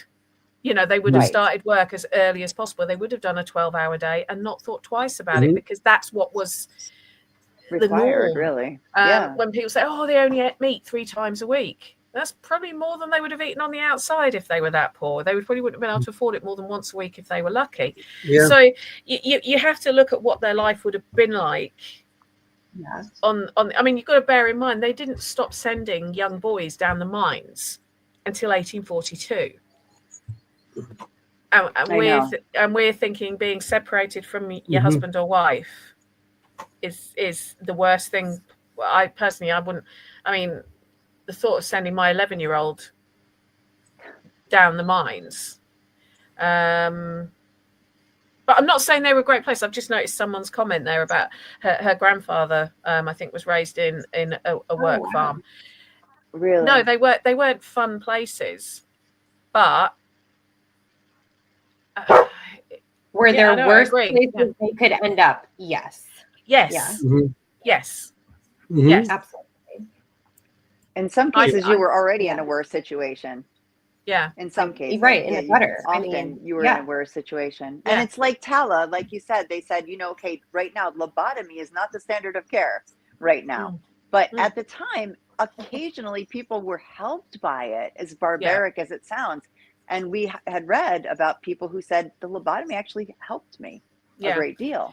I think, I'm not that we condone it now, like you said, not that in today's world, we look back and think, oh my gosh, how barbaric. But at the time, it helped some people. Well, I've recently done a talk on the history of the Victorian Asylum. I did it at the weekend at the event I was at, the Parameet Parakeet, the Parameet Parakeet, as everyone's calling it. That's funny. That's made me chuckle. The Parameet Parakeet. Parakeet. And yeah, I mean, obviously lobotomies didn't start coming in until the 1930s. But Right. when you look at the history of mental illness and how new a lot of the treatment is, and how, you know, they unfortunately they are experimenting on humans to try and work out what works and what doesn't. Right. Insulin, electroshock, all that. Oh, insulin therapy, I find absolutely astounding that they thought that would work. Yeah. But ECT, they do still use ECT now, and for a lot of people it's incredibly helpful. Oh yeah, they do. They've mastered more how to use it than just using it as let's see what happens. And it's like, I mean, you know, one of the things therapies they used to do was putting you in a warm bath and leaving you there. How many of us chill out by lying in a warm bath with a book? I Kind of helps, yeah. It's just how you do it. So it's, again, I'm not saying everything was great. There was some barbaric stuff, and there were people out. I won't even go into some of the stuff I found out when I was researching for this talk. But a lot of it was people there were an awful lot of people who were in the workhouse, especially towards the end of the 19th century, who were trying to help, who would, they wanted people to leave. They didn't want them there. You tend to find, when I've looked at census records, the ones who are there long term normally are either elderly or they have some kind of disability. Yeah. So and you know, it would be and interestingly enough, I mean, saying that this lady here, Mary Beth, who's talking about her grandfather, thank you so much for sharing that. It's interesting when there's, like I say, there's not many books written from someone who's lived in a workhouse, because a lot of them would have been illiterate. There's a couple. And it's quite interesting when you read it from a child's perspective, being left at the workhouse steps. It was like the worst thing possible. You know, their life was over, blah, blah, blah. There's a book called Indoor Paupers by one of them that's written by, I think he was in his early 60s, and he was in a London workhouse. And he basically says, yeah, reality, it's not a nice place. You have to have your wits about you. But if I wasn't here, I'd be dead. And and it's interesting. So I think that the child can't see what they're being kind of saved from in a way, because their perspective is different. And I mean, I can't imagine the trauma of, you know, during the Depression, your mum saying, I can't look after you anymore. I'm going to leave you here. I mean, the trauma from that would be unmeasurable, really, wouldn't it? I would have thought. But yeah, it's. Sure. I say I don't think they would. I wouldn't want to bring them back, and I wouldn't. But it's when I look at history, I don't know about you guys, but when I look at history, look at what society was like at the time, and even though we don't agree with it now, right? There's reasons why they did stuff the way they did, especially stuff like that. I know in America, when they used to have a lot of children, so they could have help, and if a child died, he just died. It was like, not today. Your child, you just, you know, it's hard for us because we can't understand that. But back then, they used to have children, and then I know out in Long Island over here, they got a place, Old Bethpage, and it's like it's a village that they brought all the old houses to. One of the houses have a bed that's built into like a structure, and they used to go in there. Husband and wife used to go in there, and they said they used to go in there with the parents, but they didn't put the kids in there because they couldn't. They made a little fire because the parents could make new kids. So if a kid passed away, it didn't. You know, I guess it didn't matter as much as if. I was like shocked at that, but I guess that's the way it was. You know. I've definitely found stories where there was one where she lost a couple of children young, and it did affect. She did go insane and ended up being hospitalized because of it. So I think the feeling of loss was still as still as strong. Profound. Yeah, but it was not as surprising as it would be now. Child mortality rates were obviously so high back then because of a lack of medical care, lack of nutrition, lack of everything else. Yes. But also you found a lot of these families, I know in the UK, these sort of working class families, obviously there was no such thing as contraception. So, you know, women were falling pregnant year on, year out. But also you'd have more children because then they could bring more money in, because the minute they could start working, they can bring money in to the house from 7, 8 years old. And that was another reason that a lot of them would have big families, is because they could bring the money in to the house, which was why when some of the schooling things started, like I talk about in Paranormal Playtime, it was such it was a real sacrifice that those families made by saying, yes, we'll pay a penny a week for our child to go to school, because it meant they lost a couple of pence a week because that child wasn't able to go out and work. And it's also why some of the schools, I mean, the one in Hitching that's mentioned in that book, they used to allow the children to be off school during harvesting time, because they knew all the whole families would go out and help with harvesting to earn some money to look after themselves for the rest of it. And it's quite astounding when you think about it. Like that. But there's a lot of part of it was the fact, you know, they couldn't control birth. But also there was no Netflix. There was nothing else to do. There's no binge movies. You couldn't. You couldn't exactly say to someone, had to buy a television. No scrolling. Once the candle was blown out. Exactly. Yeah. What else are you gonna do? It was pitch black. You know. Exactly. Pretty much. What else are you gonna do? Hey. I mean, let's face it. Queen Victoria openly admitted to not liking children, but she fancied her husband, and that's why she had such a big family. I mean, there you go. You know, it's the way it is. I know when I did my genealogy on my family and stuff, and you know, you bring up the census and all that stuff, and you'll see like young children in there, and then you look, and then the child would die, and they have another child, and they name the same name. Yeah. And so that always freaks me out a little bit. Like, that really freaks me out personally. You know, being Italian, there's how many Josephs, Anthony, Marias, Annas, Salvatores, you know, and it's like, but and it's, you know, you might have like 2 or 3 Josephs in a name, and like 2 of them pass, and then you have another Joseph. Yeah. You know, Same here. It can get quite confusing when you're doing that research as well, because you're thinking, hang on, that one's saying it was born in, I don't know, 1857, but the other one was born in 1849. Why is that? They got the same name, and then you realise that there's going to be a death certificate somewhere for the one that was born in 1840.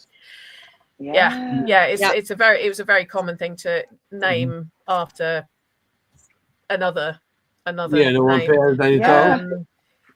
They would also sometimes say, I'm just reading the comments as we're talking, there was also sometimes they would only name a child so they could get it christened just before it died, so that there's a lot of things they would save up to pay for the baptism, so if a child was going to pass away as well. And it's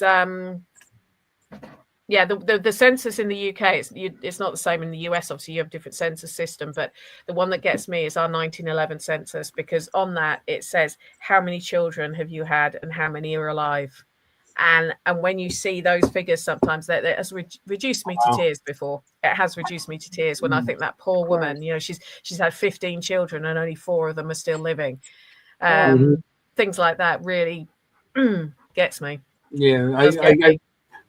It's because I would like I said, that's reading the comments when I go through a lot of stuff, and they'll have like, you know, the birth date and then the death, and then you're like, okay, and it's actually doing the history. You have to be like you have to be a researcher. You have to investigate. You have to be open-minded and say, okay, this is a date here. This is a date here.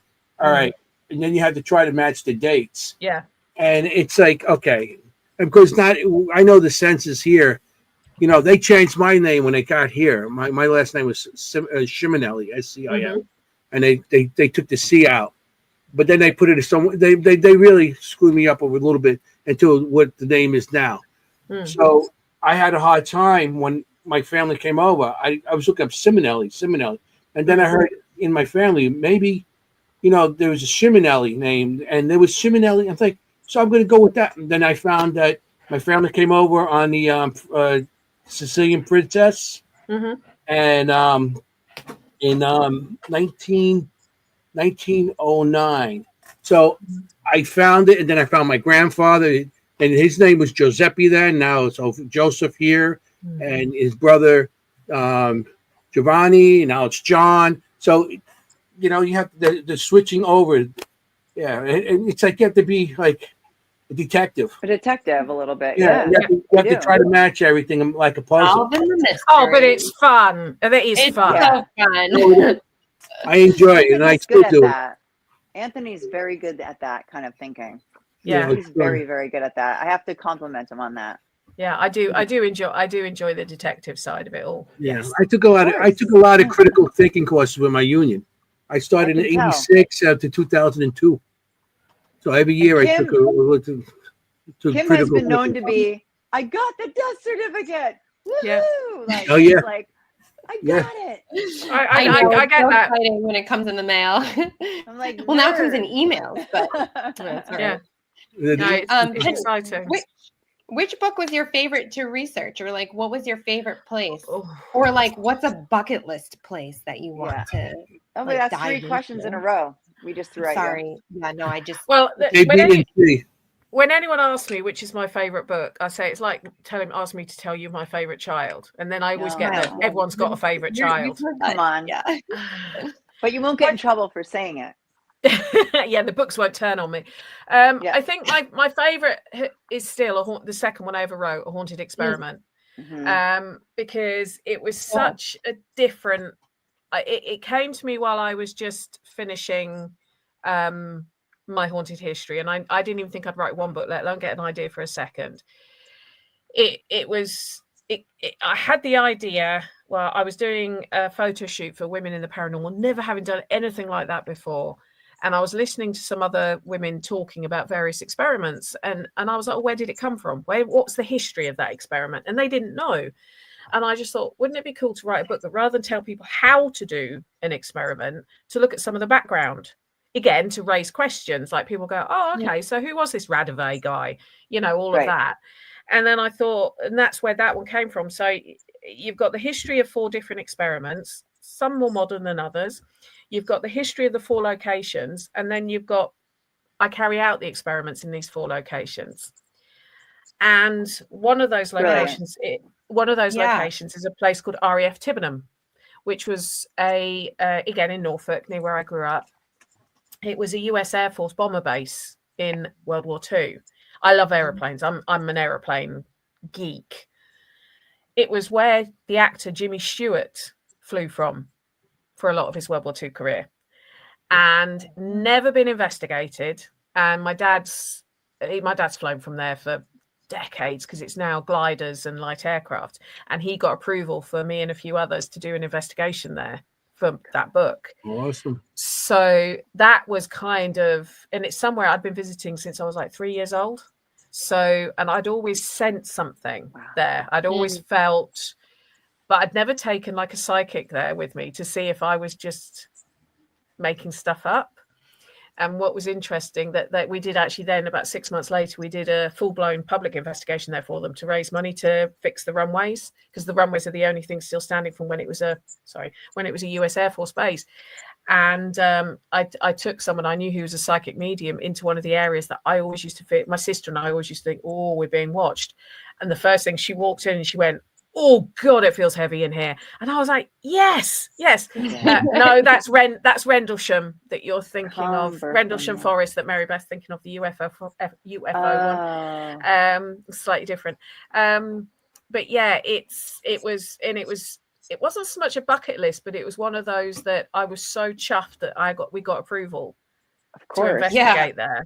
That's really special. Especially the way you love planes. I mean, yeah.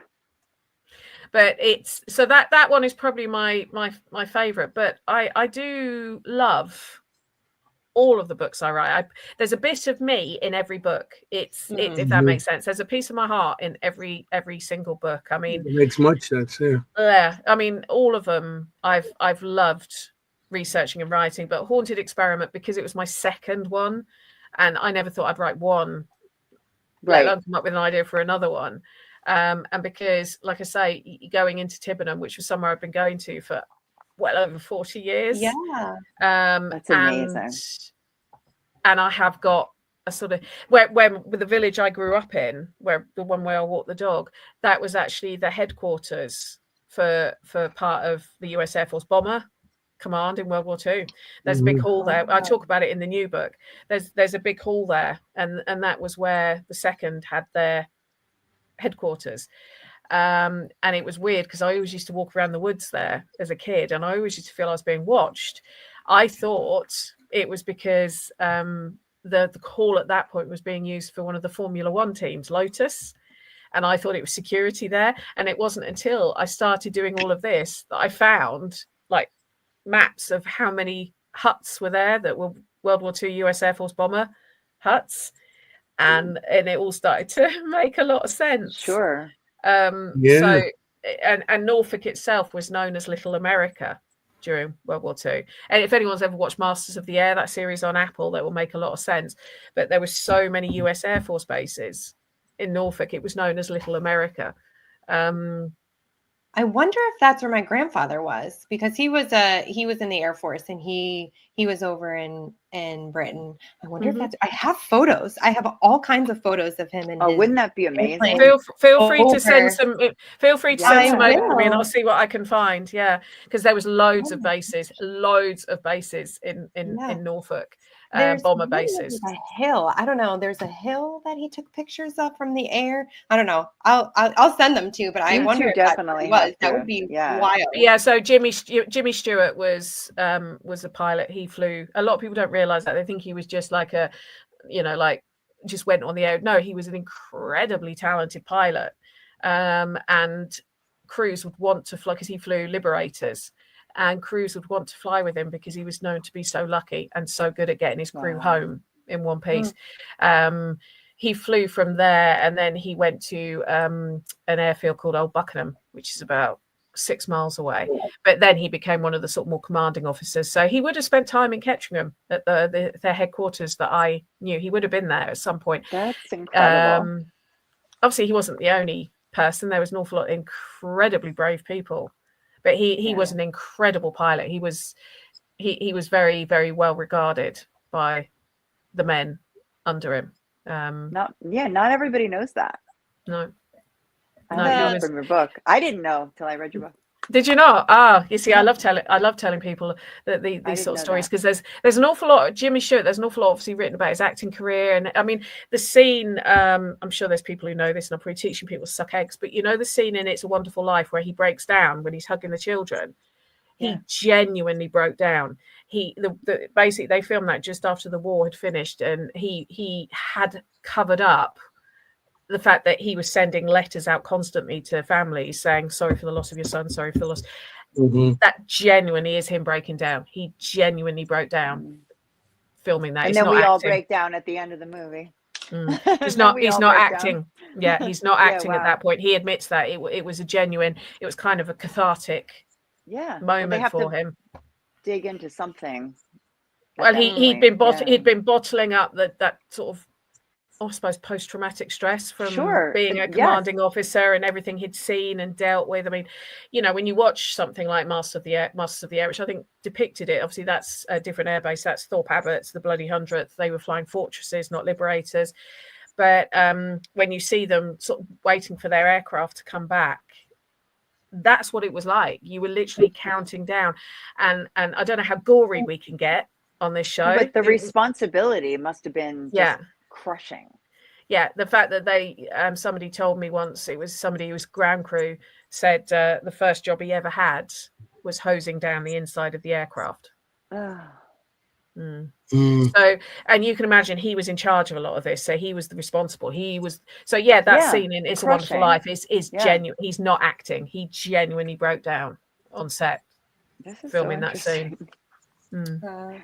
Now was you see why amazing we pilot. could listen to Penny all night. Although Yeah. she cannot, she might Full not be able of to the stay good up all stuff. night. Full of the good info. The location that we did tonight, the workhouse, which is that in one of your books? Which book is that one in? That's in the first one. I That's in the mentioned first Gresson one. Hall in the first book. Yeah. Perfect. Cool. Yeah. Cool. Love it. But I also mentioned a workhouse in my most recent book as well.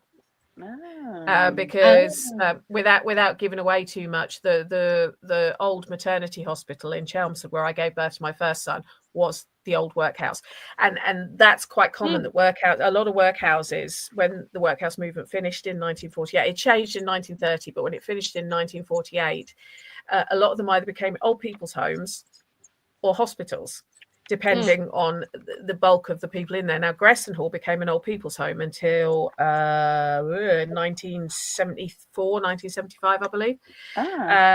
But Chelmsford, where I live, became a full-blown hospital. So it's quite interesting when I'm driving around, I can recognise if a building was a workhouse or not because of its design.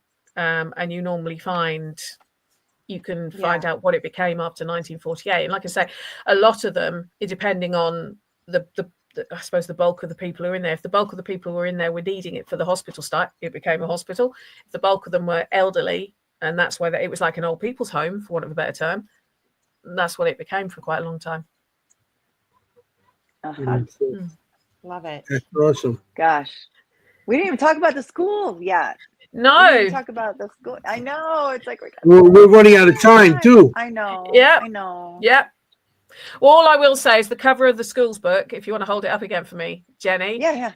The two children on the front, those are my sons. They modelled for me for that cover. Yeah. And they didn't even charge me. I didn't even have to sign a contract or anything. No, they don't get royalties for this. No, no royalties. There's no copyrights or anything. That's so cute. No, but the rule is I have to tell everyone that's them because they're quite excited that. I mean, that's a good few years ago. I brought that one out, but I was going to say they're young here. Yeah, they are. Yeah, so that would have been 20. That came out COVID. That's when that one came out because I hadn't even written a haunted experiment when I was asked to the school that one's about. We could talk about that another time. Yeah, the school that one was. Back. Yeah. Oh God. We planned it that way. Yeah. What you're gonna get me? She's like, I'm so tired. Maybe we record that during the day. I don't mind as long as you give me fair warning. And if it's school holidays, it's great because I don't have to get up at 6:30 to get the kids up for school. That works. Oh God. Good. What was I going to say? Yeah, so I can't remember what I was going to say now about that. I'm sorry. One. Oh yes, I know. So I was doing an investigation there, and the group I was with were telling the manager of the museum, "Oh, Penny's a really good writer. This is her book. Blah blah blah." And he was like, "Well, we're looking to have someone write a book like that about here. Would you be interested to write the book because it's our 25th anniversary of being a museum?" And this was just before. This would have been was COVID? We shut down March 2020, so this would have possibly been October, November 2019. They asked me, and I said, "Well, I've just got this other one I'm trying to finish. Once I've done that, be happy to." And we had all these plans for all these investigations, visits to the archives, yada, and then COVID struck, but they still wanted the book. So it was quite an interesting one to try and put together remotely. They did end up opening up the museum for me to go in on my own to do daytime investigations, which still produced activity, I'm telling you. Of course, we love daytime investigations. We talk about that all the time here. Yeah, we love daytime. Here the all time British Schools Museum, if anybody's interested. Yeah, we want to know how to get your books. Anything you want to advertise, anything you want to promote, you know. Well, firstly, I do want to say thank you to everyone who voted for me to win this.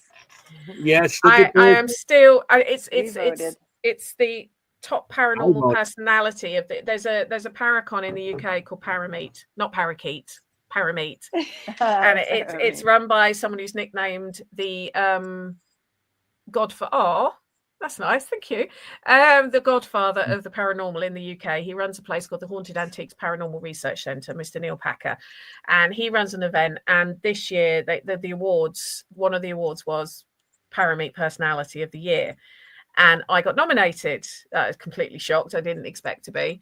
And I did post on my Haunted Histories Facebook page where you can keep up with me. I won. She won. Congratulations. You won it. Yeah. Which I didn't Round of expect to. applause. Nice. Congratulations. Thank Wait, show it you. again. Show your award again, please. Look at It's this. so cute. I voted. love it. Really It's cool. like better. My It's better ghosty. than an Oscar. Much I better think than an so. Oscar. I think so. But what was even better is, and this was something I observed, when you look at a lot of the paranormal shows on telly, they're all men, aren't they, running them? You might have one woman, like token woman. Yeah. I think the awards that were given out that night, 70% were won by women. So Fantastic. Even Woo! more. girl Bethany, power. close In your fact, eyes. the table I was sat on, one of my girlfriends, good girlfriends to one side, won an award. Another girlfriend to the other side won 2 awards, and the 3 of us sitting there with 4 awards in front of us, thinking, Heck we've done it. Yeah. You're like, Represent. What was I going to Great. say? So yes, so I admit to crying. I admit to crying a couple of times when I've recounted the story, because the chap who was giving the awards out is a very good friend of mine, and he didn't know who was winning at the beginning. And when he announced the runner-up, and then he suddenly saw who the winner was. Obviously, I didn't know at the time it was me, and he basically said that he was so excited to say this name, and he was probably going to cry saying it because the person deserves it so much. And he looked me straight in the eye, and I'm just like, no way. And he's just nodding his head, and then he said my name, and I can't. I think I don't even think I did a speech. I think I just said some swear words and said thank you a lot. That counts, Penny. Pardon?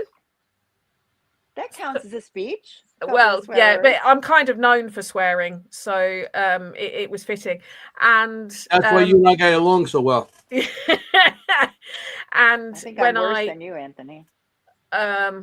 Well, I'll tell you what I said off air.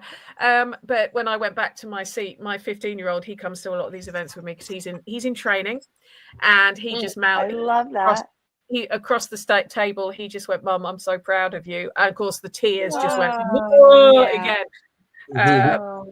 And then the next thing he said is we were going back to the car because we were staying in a different hotel. He just went, "Mum, you need to believe in yourself more." I was like, "Stop it, please. I cannot cry anymore." So I do want to thank Neil Packer, and I do want to thank everyone who voted, because I know some of you guys did. Yes, we did. Haunted Histories is my Facebook page. I have a Haunted Histories Instagram that you can follow me on. There's a Haunted Histories website that you can follow me on. If you do want to get hold of any of my books, you can get hold of them on Amazon. In all the various countries. I can send out signed ones, but at the moment the postage to the US is incredibly expensive. It doubles the cost of the book for you. But if you do buy one ever, and I'm over in the US and you want to come and meet me and get them signed, I'd happily do that. Oh, thanks, Penny. Yeah, that's awesome. Thank you so much. You're very I will welcome. take you up on that with my You do. Yeah, copies of so all your generous. books. You better make sure your pen has a lot of ink Like- for all the books she has. I know. I'm gonna come with like my armful of Penny Griffith's morning books. It's fine. It's fine. When I did Penhurst recently, this lovely young woman had seen me on the Saturday and said she'd be back on the Sunday to buy a book, and I'm like, great. She comes back on the Sunday, and I went, which one do you want? She want one of each. I'm like, really? And she went, yeah. And I was signing away, trying to put a different comment in each one. Yeah. Oh. Well, That's with Jen, you had to write to fangirl. Fangirl Jenny. There, I I'm am very, very proud to call Jenny a fan. Thank it you makes so my much. day. You're so welcome, my love. Thank you. He makes Yeah, fun you of should me. when I be. told you, Thank She's a you. great when I told you kid you're to coming on the have. show, she was like, so like, Very okay, supportive. cool. I read all books. It's like, okay. I'm waiting for you to admit you're a fan, Anthony. You I'm are always fan. a fan of you. Because you know why? Because it's tomato. Tomato. Oh, here we go. As long as she can say cannoli, Aluminum. you're fine.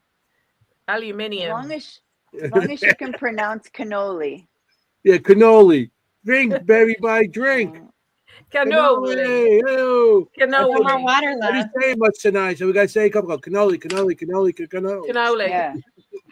It's like shots. I have one drop. Molly. I have a drop Molly. of water. Hit the bottom of the cup. Get it out of there. So, That's funny. So I where will just you wanna- be coming Yeah. up? Like, do you have any events coming up? Paracon, something like? Where can people meet you? No, Are you? not coming up at the moment. I'm deliberately taking some time out to start working on the Good next for you. book. And you have Um, Festival of the Unexplained in September. I'm not doing it this year Okay. because it's on the weekend on my son's 16th. And that's- whilst I'm sure he'll want to be out with his mates and won't want to spend time with his old mum and dad, Oh, I want to be out I don't know about around. that. I want to be around for Yeah. his 16th. Oh, okay. So I won't be doing Okay. it this year, but Mhm. there's some really very cool. I mean, Ron and Lourdes are going to be there. How much Yes. cooler Go do you see need? Ron and Lourdes. yeah. Well, I think Todd and Camilla's going to come and visit you guys. They are too. coming over, which is why Todd was mentioning her, because he grabbed a copy of, where's it gone? This one. Bosworth Hall. Yep. Okay. When I saw them recently. So and that's where the event takes place. So yes, I'm hoping I might get to sort of go up there and meet up with them, but I won't be there for the actual festival I per didn't se, know because that you weren't because gonna it's be my there. son's Okay. 16th. Yeah. Yeah, So Well, of course, it's a big deal. exactly. So no, this year I'm kind of taking it. Familiar. Yeah. Yes. Yes. Yes. Family's always first. It's my Totally. daughter's birthday today. Yeah. Yeah, Happy And birthday. she- Happy Julia. birthday, Thank kid. you. Julia? Is it Julia? And it's Julia? Julia, and Yeah. Happy she birthday, works. Julia. She works in publishing, so she'll very Ah. much be loving this Oh, episode. nice. Yeah. That's awesome. So, we got a couple minutes left. Yeah. So, You mentioned that you have a podcast. I do. Funnily Oh. enough, it's called Haunted Histories. When Right is in. it? People. When is it? Histories. Well, it's a pre-recorded one. I must admit, I haven't been doing as many episodes as I used to because the book writing took over.